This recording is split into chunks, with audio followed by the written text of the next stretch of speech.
कोणाची गाठ कोणासोबत बांधली जाणार आहे विधिलिखित आहे, मात्र ज्यांची गाठ बांधली जाईल त्यांना एकत्र तळी भंडारा उचलावाच लागेल. शिवशंकर शंभो. हे काय? लोखंडाचा रस. हेच दे पहिला आम्हाला आणि हिला पण दे. अगं तू आमची जागा घ्यायला योग्य आहेस असं वाटतं ना तुला? मग पिया रस, काही होत नाही. दे रे हिला. स्वामी, स्वामी मला माफ करा, माझं चुकलं स्वामी, माझं चुकलं.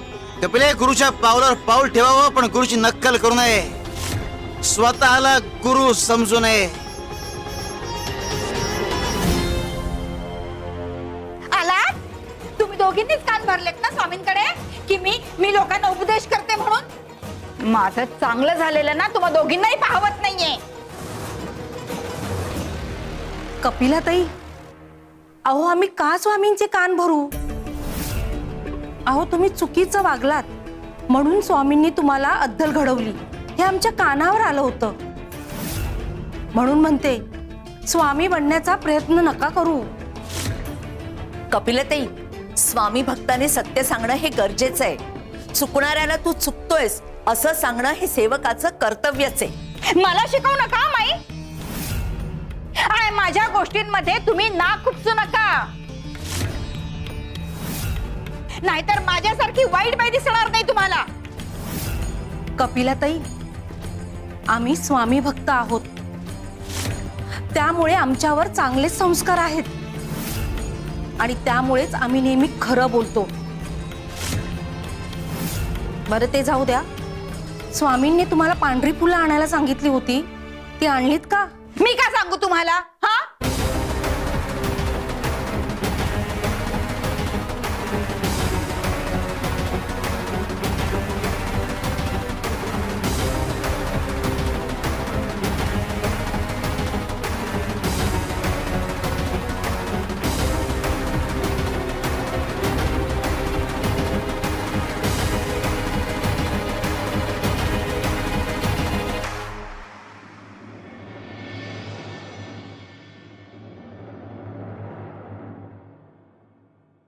कपिले, पांढरी फुलं आणलीस?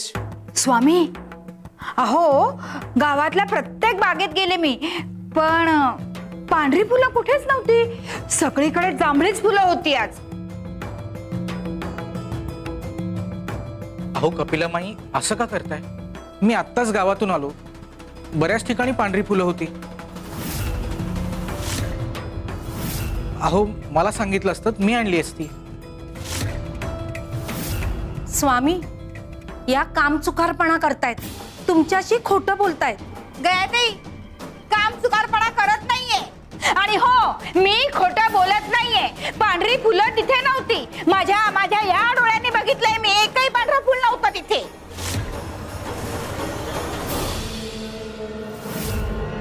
कपिले, प्रश्न विश्वासाचा नाही, दृष्टीचा आहे. शिवशंकर शंभो.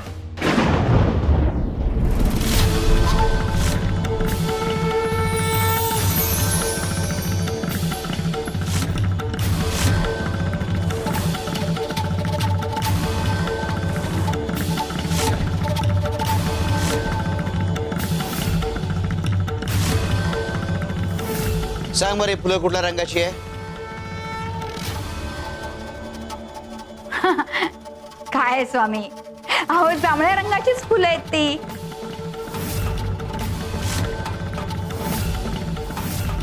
कपिलताई, अहो समोर पांढरी फुलं असताना तुम्ही जांभळी फुलं आहेत असं का म्हणताय? नाही, मला व्यवस्थित दिसतंय ती जांभळी फुलं आहे. तुम्हीच बघा. ठीक आहे.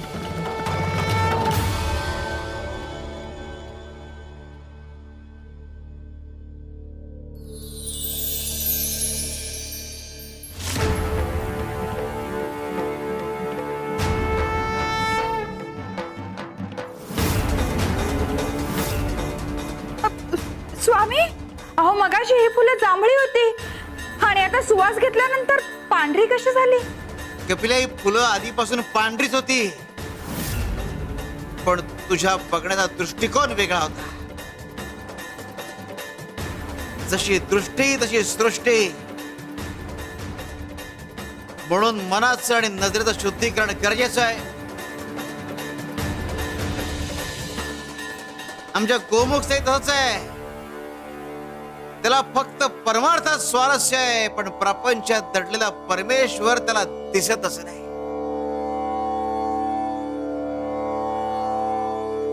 शिव शंकर शंभा.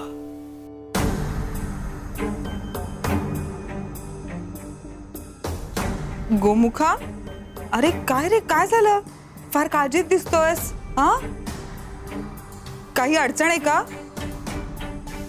नाही, अडचण नाही, पण पण काय? मघापासून बघतीये मी, फार अस्वस्थ वाटतोयस मला. काय झालं सांग मला. ताई, मी गणपतीच्या स्तुतीपर काव्य लिहितोय. माझ्या काही ओळी लिहून झाल्यात. तू ऐकतेस का? तुला वाचून दाखवतो बघ. तुला कशा वाटतायत त्या सांग. अरे वा, हो हो, ऐकव की मग. वक्रतुंड विनायक माझा, विघ्न हरुनी दारी येतो. संकट काळोख मिटवून मंगळ प्रकाश पेरतो. सद्बुद्धीची ओंजळ देतो, करुणा अनंत वाहतो. भक्त हृदयात स्थिरावो, गणराय माझा नित्य राहतो. अप्रतिम. तुझ्या शब्दांमध्ये तर भावभावना आहेत आणि एक वेगळीच ताकद आहे बघ. किती सुंदर लिहिल्यास या ओळी तू. आणि हो गोमुख, अरे यातूनच कळतंय की गणेशाप्रती तुझ्या मनात किती श्रद्धा आहे ते. हो ताई, पण का कुणाच ठाऊक यापुढे मला काही सुचतच नाहीये.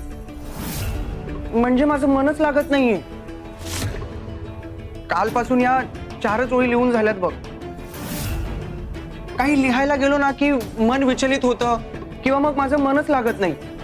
हे असं सुरू आहे बघ सगळं. मग तू घरी बसून हे सगळं करत असणार तर मग असं होणारच की रे. घरात बसून म्हणजे? तू हे जे काही करतोयस ना रे, त्यासाठी हे वातावरण काही योग्य नाही रे. मुळात या सगळ्या गोष्टी लिहायला, सुचायला, रचायला शांतता आणि एकांत लागतो हो. आणि गोमुख, असा एकांत तर तुला या घरात अजिबात मिळणार नाही. आणि मग तुझं मन असंच विचलित होत राहणार बाबा. म्हणजे अरे गोमुख, तू बघ ना, ऋषी मुनींनी मोठे मोठे ग्रंथ, पोथ्या, हे सगळं जे काही लिहिलंय ना, ते लांब वनात, दऱ्या खोऱ्यात जाऊन लिहिलंय. तू हे घर सोडून जर गेलास ना, तरच तुला ही एकांतता आणि शांतता मिळेल. एवढंच नाही हा, अनेकांना तर देवाचा साक्षात्कार सुद्धा झालाय. तीर्थाटन करताना, गंगेत स्नान करत असताना. अगदी बरोबर आहे ताई तुझं. मीही अशाच एका मुलींबद्दल ऐकलंय. ते गणपतीचे फार मोठे भक्त होते. गणपती बाप्पाच्या सेवेत त्यांनी स्वतःला वाहून घेतलं होतं. मग एक दिवस त्यांनी त्यांचं गाव सोडून सर्वत्र संचार केला. गणपतीच्या अनेक मंदिरांना भेट दिली आणि संन्यास घेऊन तीर्थाटन केलं. शिवाय ठिकठिकाणी गणपतीच्या मंदिराची स्थापना केली.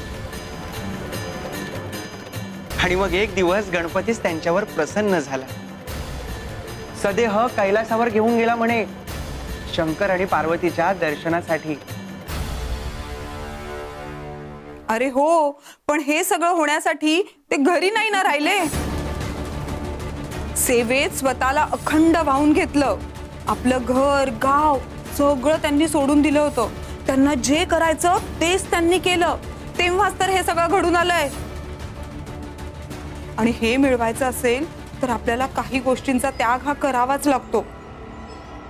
तुझ्या मनात असा विचार असेल ना, तर तुला हे आपलं घर सोडावं लागेल, आपली माणसं सोडावी लागतील, तरच हे सगळं साध्य होईल. ताई, मी सुद्धा असंच काहीतरी करू का? नाही, म्हणजे माझं इथं मन लागत नाहीये, काही सुचत नाहीये. शिवाय बाप्पाच्या सेवेत खंड. मी तिकडे गेलो तर मला सुद्धा ते साध्य करता येईल. हो ना ग ताई? तेच तर सुचवतेय मी. आणि मलाही तेच हवंय गोमुख. नाही, तू विचार करतोयस ते ठीक आहे, पण आपले आई बाबा तुला नाही जाऊ देणार रे.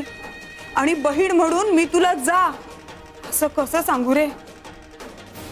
मला खरंच कळत नाहीये रे, मी तुला सांगू की नको. आणि आम्हा सगळ्यांसाठी तू फार महत्वाचा आहेस रे. एकीकडे तू आमच्यासाठी फार महत्वाचा आहे आणि दुसरीकडे तुझ्या आध्यात्मिक उन्नतीचा प्रश्न आहे खरं तर.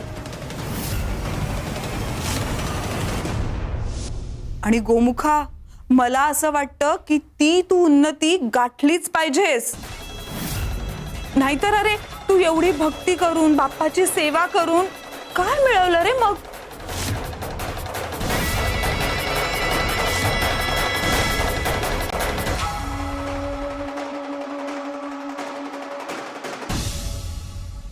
आई,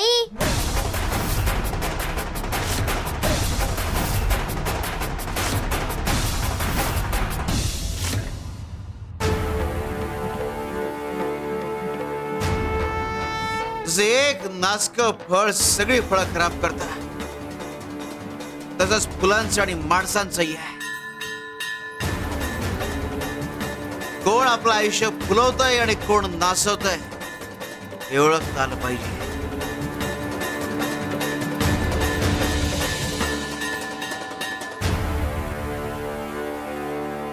सुवास घ्या सगळ्यांनी फुलांचा.